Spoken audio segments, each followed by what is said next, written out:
Donald Trump की inauguration ceremony complete हो चुकी है। 47th president Donald Trump USA के बन चुके हैं और पहले दिन ही उन्होंने कई इंपॉर्टेंट एग्जीक्यूटिव ऑर्डर्स भी साइन कर दिए हैं, जिसमें से कुछ प्रमुख हैं। डोनाल्ड ट्रंप ने यह डिसाइड किया है कि डब्ल्यूएचओ से पुल आउट करेगा यूएसए। जो पेरिस क्लाइमेट ट्रीटी है उससे भी पुल आउट कर जाएगा यूएसए। हालांकि ये दूसरी बार हो रहा है, इससे पहले 2017 में भी जब ट्रंप प्रेसिडेंट बने थे तो उन्होंने यूएसए को पुल आउट करा लिया था पेरिस क्लाइमेट ट्रीटी से। एंड साथ में ही एक और नॉर्म पर साइन किया है कि जो वर्क फ्रॉम होम का ऑप्शन है फेडरल एम्प्लॉयज के लिए, उसको भी एंड कर दिया है। तो यूएसए का withdrawal from Paris climate treaty, USA का withdrawal from World Health Organization, ये किस तरीके से पूरी दुनिया को इंपैक्ट कर सकता है, आइए इसको डिकोड करते हैं इस एक वीडियो में। नमस्कार दोस्तों, मेरा नाम Rishabh Singh and you are watching current affairs part by 247। इसी तरीके की न्यूज एनालिसिस अपडेट्स आपको इस चैनल पर मिलती है, तो रिक्वेस्ट है चैनल को सब्सक्राइब जरूर कर लीजिएगा। So Donald Trump signs order withdrawing from Paris climate treaty, here's how the world is reacting. USA की बात करें तो खुद ये एक टॉप कार्बन पोल्यूटिंग नेशन है। अभी आपने देखा होगा कि लॉस एंजलिस में जो वाइल्ड फायर्स आए हैं, भाई पूरा का पूरा हॉलीवुड जला दिया गया, जला नहीं दिया गया, जल गया, ठीक है। और ये जो वाइल्ड फायर्स हुए हैं, ये पूरा एक जीता जाता एग्जाम्पल है कि किस तरीके से क्लाइमेट चेंज खराब होता चला जा रहा है, वर्स होता चला जा रहा है विद टाइम। एंड उसके बावजूद भी डोनाल्ड ट्रंप का स्टैंस है कि जो पेरिस क्लाइमेट ट्रीटी है ये एक तरीके से यूएस के जो टैक्स पेयर्स हैं उनका पैसा बर्बाद करने का एक तरीका है। दैट्स व्हाई यूएस जो है वो पुल आउट कर जाएगा, क्योंकि डोनाल्ड ट्रंप का ये मानना है कि क्लाइमेट चेंज जैसी कोई भी चीज नहीं है, ये एक इमेजिनरी चीज है। और इसी वजह से डोनाल्ड ट्रंप क्लाइमेट चेंज को नहीं मानते हैं। That's why USA will be withdrawn from Paris climate treaty. बल्कि खुद जो है यूएसए में क्लाइमेट चेंज के नेगेटिव इंपैक्ट्स देखने को मिल रहे हैं, बट उसके बावजूद भी डोनाल्ड ट्रंप का यही स्टांस रहा है। जैसे इन्होंने फर्स्ट डे अपनी प्रेसिडेंसी संभाली और उन्होंने इस तरीके से एग्जीक्यूटिव ऑर्डर साइन किया, यूएसए से विड्रॉ कर लिया। और ये दूसरी बार हुआ, जैसे मैंने आपको बताया कि 2017 में भी जब डोनाल्ड ट्रंप प्रेसिडेंट बने थे तो पहला तो काम नहीं, लेकिन इन्होंने उस वक्त भी क्लाइमेट पेरिस ट्रीटी से यूएसए को विड्रॉ करा लिया था। अब इनका स्टांस ये है कि जो आपका पेरिस क्लाइमेट ट्रीटी है ये यूएस के वैल्यूज के साथ सिंक नहीं करता है और यूएस के जो टैक्स पेयर्स के पैसे जा रहे हैं ये बर्बाद हो रहे हैं। इस वजह से आपका जो पेरिस क्लाइमेट ट्रीटी है इससे यूएस जो है वो विड्रॉ करना चाह रहा है या विड्रॉ कर चुका है। हालांकि जो बाइडेन एडमिनिस्ट्रेशन है, जब 2017 में पुल आउट किया था डोनाल्ड ट्रंप ने, तो जैसे ही जो बाइडेन प्रेसिडेंट बने थे इन ईयर 2021, इन्होंने वापस री इंटर कराया था यूएसए को। और इनके लिए जो बाइडेन एडमिनिस्ट्रेशन है, इनके लिए क्लाइमेट चेंज एक बहुत बड़ा मुद्दा था। इसी वजह से जो आउटगोइंग बाइडेन एडमिनिस्ट्रेशन है उन्होंने एक प्लान भी ऑफर किया था कि साल 2035 आते आते यूएस जो है वो 60% अपना ग्रीन हाउस गैस एमिशंस को रिड्यूस करेगा। लेकिन जैसे ही ट्रंप की प्रेसिडेंसी स्टार्ट हुई, पहले दिन ही सबसे पहले क्लाइमेट चेंज पर हमला कर दिया। हमला इन द सेंस कि पेरिस क्लाइमेट ट्रीटी से यूएस को विड्रॉ करा लिया डोनाल्ड ट्रंप ने। अब देखिए जो स्टांस है वो तो मैंने आपको बता दिया कि ये बिलीव नहीं करते हैं क्लाइमेट चेंज में, एंड दैट्स व्हाई इन्होंने यूएस को पुल आउट करा लिया। लेकिन इसका नुकसान क्या होगा कि जो पेरिस क्लाइमेट ट्रीटी है इसमें अगर यूएसए जैसा powerful develop country pull out कर जाएगा तो क्लाइमेट चेंज के जो इनिशिएटिव्स चल रहे हैं, स्पेशली जो ग्रीन टेक्नोलॉजीज है, ठीक है, जो ग्रीन टेक्नोलॉजीज है, जो रिन्यूएबल टेक्नोलॉजीज है, एंड जो डेवलपिंग और जो लीस्ट डेवलपिंग कंट्रीज है, उनके पास इतने फंड्स नहीं होते हैं कि वो ग्रीन टेक्नोलॉजीज या रिन्यूएबल टेक्नोलॉजीज पर खुद को ट्रांजिट कर सके, ठीक है, खुद को ट्रांजिट कर सके।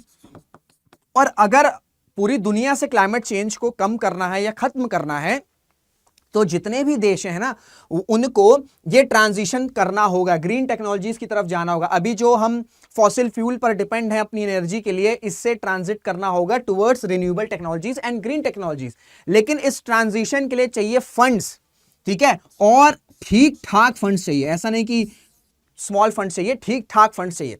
तो ऐसे में यूएस जैसा डेवलप देश अगर पेरिस क्लाइमेट ट्रीटी से पुल आउट कर जाएगा तो ऑलरेडी फंडिंग की क्रंचेस चल रही है। इस पेरिस ट्रीटी की बात करें तो अगर यूएसए पुल आउट कर जाएगा तो ऑलरेडी ये जो क्रंच फंड्स हैं ये और कम हो जाएंगे। अल्टीमेटली ये जो ट्रांजिशन है और ज्यादा मुश्किल हो जाएगा और ऑलरेडी हम क्लाइमेट चेंज से काफी ज्यादा नेगेटिव इंपैक्ट को फेस कर रहे हैं। अब अगर पेरिस क्लाइमेट ट्रीटी में फंड्स और कम हो जाएंगे तो ये हम एक्सपेक्ट कर सकते हैं कि आने वाले सालों में शायद ब्रूटल इंपैक्ट क्लाइमेट चेंज का हो सकता है। हालांकि जो climate change Paris climate treaty के जो आर्किटेक्ट हैं, that is the CEO of the European climate foundation, जिनका एक बड़ा ही महत्वपूर्ण रोल था इस पूरी की पूरी क्लाइमेट ट्रीटी को फ्रेम करने में, इन्होंने कहा है कि एक देश के जाने से क्लाइमेट चेंज पे जो एक्शंस लिए जा रहे हैं उन पर कोई भी बहुत ज्यादा नेगेटिव इंपैक्ट नहीं पड़ेगा। लेकिन आप सबको पता है कि फंड्स अगर नहीं होंगे और इस फंड्स में यूएस का बड़ा इंपॉर्टेंट रोल था, तो अल्टीमेटली नेगेटिव इंपैक्ट पड़ तो सकता है। अब अगर मैं कुछ आपको डेटा के थ्रू बताने की कोशिश करूं तो जो यूएस है, यूएस की अगर हम बात करें तो ये दुनिया का second biggest annual carbon polluting country है। पहले नंबर पर चाइना है और ठीक इसके दूसरे नंबर पर यूएस है। तो जो ऐसा देश जो खुद क्लाइमेट चेंज में एक पार्टिसिपेंट है, जो खुद कार्बन रिलीज कर रहा है, जो कार्बन के जो इमिशंस है उसको रिलीज करने में सेकंड नंबर पर है, वो देश अगर पेरिस क्लाइमेट ट्रीटी से खुद को पुल आउट कर लेगा, फंड्स भी नहीं कंट्रीब्यूट कर रहा है, एक तो फंड्स जो है वो उसका ऑब्जेक्टिव ये है कि भाई क्लाइमेट चेंज को हम टैकल कर सके, तो वो फंड्स भी गए यूएसए की साइड से, एंड प्लस यूएसए कंट्रीब्यूट भी कर रहा है कि क्लाइमेट चेंज और एनहांस हो। तो ये बड़ी ही दयनीय स्थिति है। तो इस वजह से काफी नेगेटिव इंपैक्ट कर सकता है क्लाइमेट चेंज के लिए। और ये put 4.9 billion metric ton of carbon dioxide हवा में साल 2023 में, सिर्फ एक साल में, ठीक है, साल 2023 में 4.9 billion metric ton of carbon dioxide जो है उसने यूएसए ने रिलीज किया, down from 11% from a decade earlier, ठीक है। और ये किसकी रिपोर्ट है? ग्लोबल कार्बन प्रोजेक्ट की। उसके साथ साथ अगर हम 1950 से अभी तक की बात करें तो 22%, ठीक है, 22% कार्बन डाइऑक्साइड इमिशन में जो कंट्रीब्यूशन है वो यूएस का। और इसी वजह से जो इंडिया और जो डेवलपिंग कंट्रीज है उनका स्टांस रहता है कि भाई आप हिस्टोरिकल कंट्रीब्यूशन भी लो। ये जो डेवलप कंट्रीज हैं ये कहते हैं कि अभी जो डेवलपमेंट हो रहा है वो डेवलपिंग कंट्रीज में ज्यादा हो रहा है, इस वजह से क्लाइमेट चेंज की जिम्मेदारी डेवलपिंग कंट्रीज पर ज्यादा होनी चाहिए। लेकिन हम ये भूल जाते हैं कि डेवलप कंट्रीज में डेवलपमेंट तब शुरू हो गई थी जब कई सारी डेवलप कंट्रीज आजाद भी नहीं थी। इंडस्ट्रियल रेवोल्यूशन की शुरुआत हो चुकी थी 18th-19th सेंचुरी में वेस्टर्न कंट्रीज में, ठीक है। तब कई सारी एशियन कंट्रीज तो इंडिपेंडेंट भी नहीं थी। इसी वजह से डेवलपिंग कंट्रीज इंक्लूडिंग इंडिया का स्टांस रहता है कि भैया हिस्टोरिकल कंट्रीब्यूशन की तो बात करो। अभी हम 20-30-40 सालों से डेवलपमेंट कर रहे हैं, लेकिन आप तो कई सेंचुरी से डेवलपमेंट कर रहे हो, कई सेंचुरी से जो है जो दुनिया के नेचुरल रिसोर्सेज हैं आपने उसको एक्सप्लॉइट किया है, तो उस पर भी तो बात करो। तो इसी वजह से डेवलपिंग कंट्रीज और डेवलप कंट्रीज में डिबेट चलता रहता है। अब पेरिस एग्रीमेंट का नाम आ रहा है, पेरिस ट्रीटी का नाम आ रहा है, तो पेरिस ट्रीटी के बारे में भी जान चाहिए। तो देखिए जो ट्रीटी है ये साल 2015 में फाइनलाइज करी गई थी और इसका जो मेन ऑब्जेक्टिव था वो ये था कि जो डेवलप्ड कंट्रीज हैं, ठीक है, जो डेवलप्ड कंट्रीज हैं वो $100 बिलियन, ठीक है, वो $100 बिलियन एनुअली फंड करेंगे डेवलपिंग कंट्रीज को, ठीक है, डेवलपिंग कंट्रीज को। क्यों? सो दैट ये जो डेवलपिंग कंट्रीज हैं ये अपने देश में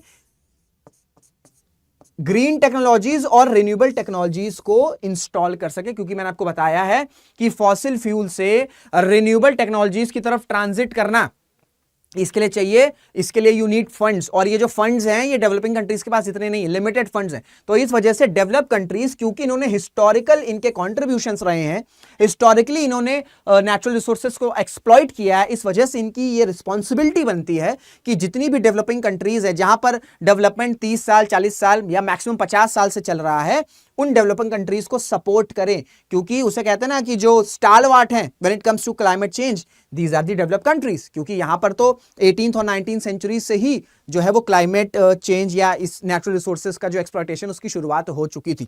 तो ये मुद्दा रहा है। लेकिन प्रॉब्लम ये रही है पेरिस एग्रीमेंट में कि ये जो $100 बिलियन वाला रहा है ना, ये डेवलप कंट्रीज कहते हैं कि यार हम ही क्यों दें। ये कहते हैं कि जैसे मैंने आपको बताया कि इनका स्टांस रहता है कि अभी जो रीसेंट डेवलपमेंट्स हो रहे हैं वो डेवलपिंग कंट्रीज का, डेवलपिंग कंट्रीज कहती है भैया आपको हिस्टोरिकल कंट्रीब्यूशंस को भी हिस्टोरिकल कंट्रीब्यूशंस को भी काउंट करना चाहिए। तो इसी वजह से डिबेट चलता रहता है, दैट्स व्हाई सक्सेसफुली एग्जीक्यूशन नहीं हुआ है। और ये जो अभी रिसेंट COP29 हुआ था ना, इस पर इंडिया और जितनी भी लाइक माइंडेड कंट्रीज हैं, डेवलपिंग कंट्रीज हैं, उनका स्टांस ये था कि ये जो डेवलप कंट्रीज का $100 बिलियन का फंड है भाई इससे नहीं हो रहा है, ठीक है, ये इनफ नहीं है क्लाइमेट चेंज को टैकल करने के लिए, क्योंकि हमने इतना ज्यादा एक्सप्लॉइट कर चुके हैं नेचुरल रिसोर्सेज को कि ये फंड्स बहुत ज्यादा कम पड़ रहे हैं। इस वजह से इंडिया और कई सारी डेवलप कंट्रीज का स्टांस ये था, ये जो COP29 हुआ, कि भाई इस फंड को आप बढ़ा के कम से कम 1 ट्रिलियन, 1 या 1.5 ट्रिलियन डॉलर्स करो। लेकिन डेवलप कंट्रीज ने नहीं माना और इनका जो लास्ट में अमाउंट डिसाइड किया वो किया $300 बिलियन, और जिस पर इंडिया का बड़ा टफ स्टांस भी आया था। इंडिया ने कहा था कि हम जो है इस फंड को एक्सेप्ट नहीं कर सकते हैं। इट्स लाइक ये आप कोई मेहरबानी नहीं कर रहे हैं, डेवलप कंट्रीज कोई मेहरबानी नहीं कर रही, क्योंकि हिस्टोरिकल कॉन्ट्रीब्यूशंस इनका रहा है। तो ऐसे में ये रिस्पॉन्सिबिलिटी बनती है डेवलप कंट्रीज की कि वो एक अमाउंट जो फिक्स किया जा रहा है, जिसकी डिमांड की जा रही है, एटलीस्ट उस अमाउंट के आसपास तो आए। 1 ट्रिलियन या 1.5 ट्रिलियन डॉलर से आप 3 बिलियन डॉलर पर फिक्स नहीं कर सकते। उसी वजह से काफी क्रिटिसिज्म भी आया था और यह भी बोला गया है कि साल 2035 तक किया जाएगा। ठीक है, साल 2035 तक किया जाएगा। एंड ये 300 बिलियन डॉलर कैसे आएंगे, इसका प्रोसेस क्या होगा, किस तरीके से रिलीज किए जाएंगे, इस पर भी कोई जो है वो बताया नहीं गया है डेवलप कंट्रीज के द्वारा। बस एक अमाउंट जो है वो फिक्स कर दिया, and that too in the year 2035। इस वजह से ऑलरेडी क्लाइमेट, ये जो पेरिस क्लाइमेट ट्रीटी है, इसमें हम टसल देख रहे हैं between develop countries and developing countries. Developing countries fund की डिमांड कर रही है, और ऐसे में यूएस अगर पुल आउट करता है तो फिर इस फंडिंग वाले सेक्शन पर या इस फंडिंग वाले डिबेट पर यह मामला और ज्यादा गड़बड़ा जाएगा, जो कि वो चाहे डेवलप कंट्रीज को नुकसान करे या डेवलपिंग कंट्रीज को नुकसान करे, लेकिन ओवरऑल जो वर्ल्ड है, जो क्लाइमेट चेंज के नेगेटिव इंपैक्ट को फेस कर रहा है, उसके लिए ये क्राइसिस और ज्यादा बढ़ेगा। क्लियर हो गया? आगे बढ़ते हैं भैया। दूसरा बड़ा हिस्टोरिकल या बड़ा इंपॉर्टेंट डिसीजन साइन किया डोनाल्ड ट्रंप ने कि भाई यूएस को विड्रॉ कर लिया जाए वर्ल्ड हेल्थ ऑर्गेनाइजेशन से। इसके पीछे लॉजिक ये है, डोनाल्ड ट्रंप का लॉजिक है, हालांकि अप्रैल 2020 में जब कोविड पैंडेमिक की शुरुआत हुई थी तो उस वक्त भी यूएसए ने वर्ल्ड हेल्थ ऑर्गेनाइजेशन की जो फंडिंग थी उसको रोक दिया था। क्यों?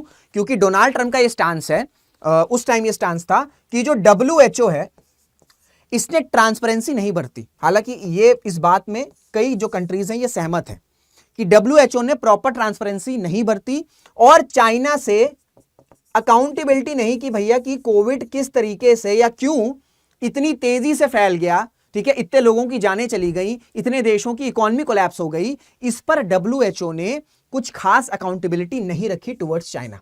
तो इस वजह से डोनाल्ड ट्रंप का स्टांस ये है कि जो वर्ल्ड हेल्थ ऑर्गेनाइजेशन है इसको सबसे ज्यादा जो फंडिंग है, ठीक है, WHO को सबसे ज्यादा जो फंडिंग है या जो लार्जेस्ट डोनर है when it comes to World Health Organization, it is United States of America. It is United States of America. लेकिन डोनाल्ड ट्रंप का स्टांस ये है कि हम सबसे ज्यादा फंड कर रहे हैं वर्ल्ड हेल्थ ऑर्गेनाइजेशन को, लेकिन वर्ल्ड हेल्थ ऑर्गेनाइजेशन में जो इन्फ्लुएंस है वो चाइना का है, और WHO क्या करता है कि जो फंड्स आ रहे हैं और या जो डेटा यूएस के सिटीजंस का वर्ल्ड हेल्थ ऑर्गेनाइजेशन को मिल रहा है, वो इन सब डेटा को चाइना को दे देता है, ट्रांसपोर्ट कर देता है। दैट्स व्हाई ट्रंप का स्टांस ये है कि WHO से यूएसए पुल आउट हो जाएगा। अब देखिए इसका जो है वो भी बहुत बड़ा इंपैक्ट पड़ेगा when it comes to global health. क्यों? जैसे मैंने आपको बताया कि भैया यूएसए जो है वो लार्जेस्ट डोनर है when it comes to World Health Organization funding. अगर हम सिर्फ 2022 और 2023 की बात करें, दोनों को मिलाएं, तो 1.284 बिलियन डॉलर की जो फंडिंग है ये यूएसए की तरफ से आई टू WHO। ठीक है, टू WHO। अब WHO का काम क्या है? वर्ल्ड हेल्थ ऑर्गेनाइजेशन, WHO का काम यह है कि वो नई वैक्सीन्स पर काम करे। ठीक है, नई वैक्सीन्स पर काम करे। ये जो नए नए वायरसेस आ रहे हैं, ठीक है, ये जो नए नए वायरसेस आ रहे हैं इनको डिटेक्ट करे, ठीक है, इनको डिटेक्ट करे और इनको स्प्रेड होने से रोके। ठीक है, जो डेवलपिंग कंट्रीज हैं या जो लीस्ट डेवलपिंग कंट्रीज हैं, यहां पर इनका जो हेल्थ सेक्टर है इसको सपोर्ट करें। ठीक है, इनका जो हेल्थ सेक्टर है इनको सपोर्ट करें। तो इन सब चीजों में, चाहे हम वैक्सीन्स की बात कर ले, हम हेल्थ एड की बात कर ले, हम नए नए वायरसेस को डिटेक्ट करना, उनको पढ़ना, उनको समझना, उनको स्प्रेड होने से रोकना, इसके लिए क्या चाहिए? इसके लिए एक्सपर्टीज चाहिए। एक तो पहला चाहिए कि भैया एक्सपर्टीज होनी चाहिए, आपको पता होना चाहिए इन सब के बारे में। और दूसरी चीज ये है कि यू नीड फंड्स। अगर आपको वैक्सीन्स बनानी है, अगर आपको छोटे देश, डेवलपिंग देश, लीस्ट डेवलप देश, अगर आपको इनके हेल्थ केयर को सपोर्ट करना, यू नीड फंड्स। तो अगर वर्ल्ड हेल्थ ऑर्गेनाइजेशन का लार्जेस्ट डोनर अगर खुद को पुल आउट कर लेगा तो ये सारे जो प्रोग्राम्स चल रहे हैं इन पर इंपैक्ट पड़ेगा, डेफिनेटली पड़ेगा। और अगर इसका इंपैक्ट पड़ेगा तो अगर हम देखें, इसका लार्जर इंपैक्ट पूरी दुनिया की ग्लोबल हेल्थ पर पड़ेगा, पूरी दुनिया की ग्लोबल हेल्थ पर पड़ेगा। क्योंकि ऐसा नहीं हो सकता है कि किसी देश में कोई वायरस आया और सिर्फ वो उस देश को ही डिटेक्ट करे। कोई भी पैंडेमिक जो है वो कोविड जैसा बन सकता है, और ये कई साइंटिस्ट, कई एक्सपर्ट्स ने कहा है कि Covid will not be the last pandemic, and दुनिया को प्रिपेयर होना पड़ेगा for many Covid like pandemics. तो ऐसे में वर्ल्ड हेल्थ ऑर्गेनाइजेशन से यूएसए खुद को विड्रॉ करेगा तो इसका नेगेटिव इंपैक्ट डेफिनेटली पड़ेगा।